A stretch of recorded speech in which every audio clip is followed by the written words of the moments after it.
बहुचर्चित शिवकालीन वाघनखं अखेर लंडनहून सातारच्या संग्रहालयात प्रदर्शनासाठी मांडण्यात आली.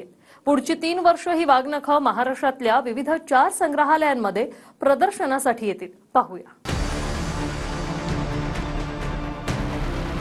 ऐतिहासिक वाघनखं अखेर लंडनच्या संग्रहालयातून सातारच्या संग्रहालयामध्ये प्रदर्शनासाठी उपलब्ध झाली आहे. मुख्यमंत्री एकनाथ शिंदे आणि दोन्ही उपमुख्यमंत्र्यांच्या हजेरीमध्ये प्रदर्शनाचा सोहळा पार पडला. इतर शिवकालीन वस्तू आणि शस्त्र या प्रदर्शनामध्ये असल्यामुळे प्रदर्शनाला शिवशस्त्र शौर्य गाथा असं नाव देण्यात आलंय. मात्र ही वाघनखं शिवकालीन आहेत की शिवाजी महाराजांनी प्रत्यक्ष अफझल खान वधावेळी वापरली होती यावरून दावे प्रतिदावे कायम आहेत.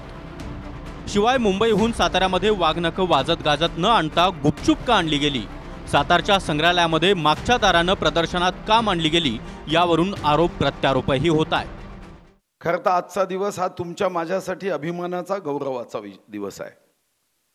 हे वाघनख म्हणून याकडे बघू नका, हे वाघनख आणताना भावना म्हणून बघा की या वाघनखाच्या माध्यमातून जो म्हणून या महाराष्ट्राच्या रयतेच्या राज्याकडे वक्र दृष्टीने बघेल त्यागा शाब्दिक वाघनखातून त्यागा संपवण्याचं काम आपल्या सर्वांना करण्याचा संकल्प म्हणजे आजचा दिवस आहे. आनंदात सामील होण्याची आमची इच्छा होती, पण चोर दरवाजाने मागून त्यांनी मुंबईवरून वाघनखं सातारच्या संग्रहालयात आणून ठेवली. हे का? मुंबईहून वाजत गाजत प्रत्येक गावानं स्वागत केलं असतं त्या वाघनखाचं, पण ते गुपचूप हळूच आणून तुम्ही संग्रहालयात ठेवली सातारच्या मागच्या दारानं. ती पुढच्या दाराने नाही. त्या संग्रहालयात स्वागताला कुणी नव्हतं. खासदार उदयनराजे भोसले यांनी उभं राहून त्याचं खरं म्हणजे स्वागत करायला पाहिजे होतं. समस्त सातारकर उभे राहायला पाहिजे होते. नियमबाह्य सरकार, नियमबाह्य वाघनखं, सगळंच नियमबाह्य चाललेलं आहे आणि त्यामुळं कृतीपेक्षा दिखावा जास्त आहे. दिखावा करून मतं कशी मिळवतील, पण महाराजांची वाघनखं, महाराजांचा अपमान हे लोक सातत्यानं करत आहेत. महाराजांच्या विचाराला काळ फासण्याचं पाप या लोकांनी केलेलं आहे. वाघनखं आणि त्यांची पार्श्वभूमी आधी समजून घेऊया. अफझल खान भेटीवेळी कुणाकडेही शस्त्र असू नयेत अशी अट होती. मात्र दगाफटका होईल याची खात्री असल्यामुळे महाराजांनी वाघनखं नावाचं शस्त्र वापरलं. वाघनखं म्हणजे एका पोलादी पट्टीवर काही इंच अंतरानं 4 तीक्ष्ण नखं असलेलं एक हत्यार. त्यापैकी 2 पट्टींच्या वरच्या बाजूला अंगठ्या बसतील अशी त्याची रचना आहे. अंगठ्या यासाठी की त्यामुळे वाघनखं ही हाताच्या मुठीत सहजपणे लपवता यायची. म्हणजे तुम्ही ती वाघनखं घालून समोर उभा राहिलात तरी हातात शस्त्र आहे याचा थांगपत्ताही समोरच्याला लागायचा नाही. म्हणूनच शिवाजी महाराजांनी अफझल खानाच्या भेटीवेळी वाघनखांचा वापर केला. इतिहास संशोधकांचा दावा आहे की मूळ वाघनखं महाराष्ट्रामध्येच आहेत. सरकार म्हणतं ही तीच वाघनखं आहेत जी शिवरायांनी वापरली होती. मात्र ज्या लंडनच्या संग्रहालयामधून सरकारनं ही वाघनखं आणली ते संग्रहालय ही शिवरायांनीच वापरलेली वाघनखं असल्याचा दावा करत नाही. ब्रिटनच्या व्हिक्टोरिया आणि अल्बर्ट या संग्रहालयातल्या या पहिल्या उतार्यामध्ये शिवाजी महाराजांनी अफझल खानाचा वध केल्याचा उल्लेख आहे. त्यानंतर लिहिलंय की it has been that this weapon was the actual used but the same claim has been made for several others. म्हणजे काहींचा दावा आहे की ही तीच वाघनखं आहेत ज्याद्वारे शिवाजी महाराजांनी अफझल खानाचा वध केला, पण इतर अनेक वाघनखांबद्दलही असाच दावा केला जातो. म्हणजे ब्रिटनचं संग्रहालय ही तीच वाघनखं असल्याचा दावा करत नाही. लंडनमधील संग्रहालय स्वतः तसा दावा करत नसल्याचं खुद्द मुनगंटीवार यांनी देखील सभागृहात सांगितलंय. यावरून 2 थिअरी मांडल्या जातात. जी वाघनखं आज सातारच्या संग्रहालयामध्ये मांडण्यात आली ती महाराष्ट्रातून लंडनला नेली होती ग्रँड डफनं. ग्रँड डफ हा इंग्रज अधिकारी होता ज्यानं मराठ्यांचा इतिहासही लिहिलाय.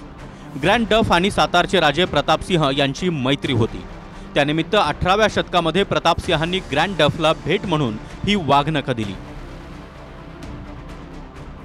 ती वाघनखं घेऊन डफ हा ब्रिटनमध्ये परतला. पुढे ग्रँड डफच्या नातवानं ती वाघनखं ब्रिटनच्या संग्रहालयाला भेट म्हणून दिली. इतिहासकार सावंतांचा आक्षेप हा आहे की सातारच्या प्रतापसिंहांनी 18व्या शतकामध्ये ग्रँड डफला वाघनखं भेट दिली. मात्र 1907 साली सातारच्या संस्थानातला एक फोटो मॉडर्न रिव्ह्यूमध्ये प्रसिद्ध झाला होता, ज्या फोटोत सुद्धा गादीवर वाघनखं आहेत.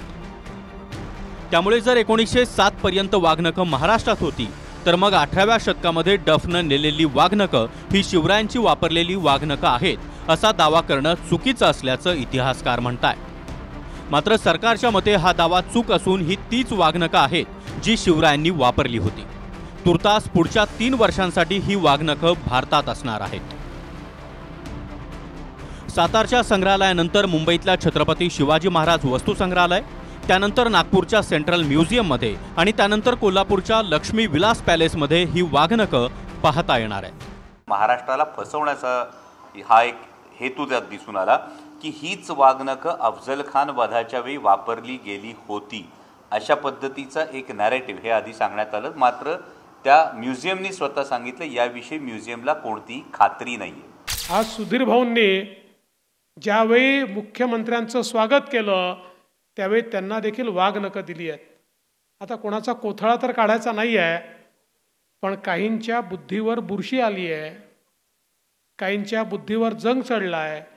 मुख्यमंत्री महोदय त्या वाघनखांनी त्यांची बुरशी आणि जंग काढण्याचं काम हे मात्र निश्चितपणे आपण कराल हा मला विश्वास आहे। ना झूठ है, ना झूठ है, ना गद्दारी है, ना नियत में मक्कारी है। छत्रपति शिवाजी महाराज के सच्चे सेवक है, वादा निभाना हमारी जिम्मेदारी है। शिवरायांनी संपवला अफजल खान आणि ही वाघनखं म्हणजे आपल्या महाराष्ट्राची शान। सचिन गव्हाणे, TV9 मराठी, मुंबई।